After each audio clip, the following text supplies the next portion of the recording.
because I'm dark skinned. So I just feel like the excessive videos on this colorism content is. When I was in middle school, I learned about colorism. I had a best friend.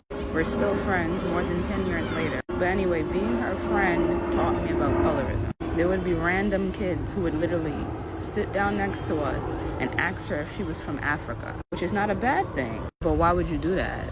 Girls telling us to get out the bathroom, and then obviously when we don't get out the bathroom, I'm making faces, another brown-skinned girl over here making faces. But because she's making a face, she gets called dirty. She's the cleanest person I know. But some light-skinned girl didn't like the way she looked and thought to call her name. I remember coming in school late one day, and I see she's crying, she's bawling. This is my best friend. I was like the bodyguard of the group. Some light-skinned boy with big teeth called her a gorilla or a monkey or something. We're middle schoolers, so of course that's gonna hurt. I didn't know about colorism, racism. I didn't know the inner workings. I didn't know about the systemic issues. But I felt the need to protect her, and I didn't. And I couldn't a lot of those times. It was the first time that I was seeing some shit like that.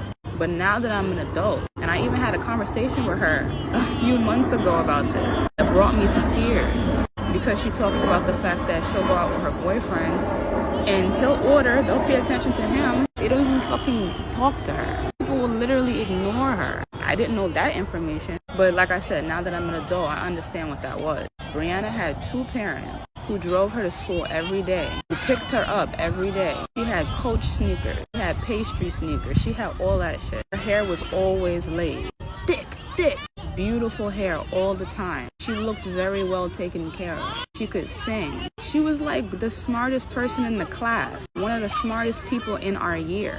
If you believe in perfection, everything about this girl is perfect. You didn't like that. So you chose to nibble on the only thing that you could. Societally, you know that you can talk to a dark-skinned girl like that. When I learned about all that mess and the fact that it happens to people, I said, wow, that's never happened to me. You see, I don't know. I just think about shit a little different. I hear about stuff that sounds nuts, and I know that I've never experienced that in my life. I don't say, oh, that's never happened to me before. I guess it's not a thing. You're lying. I look it up.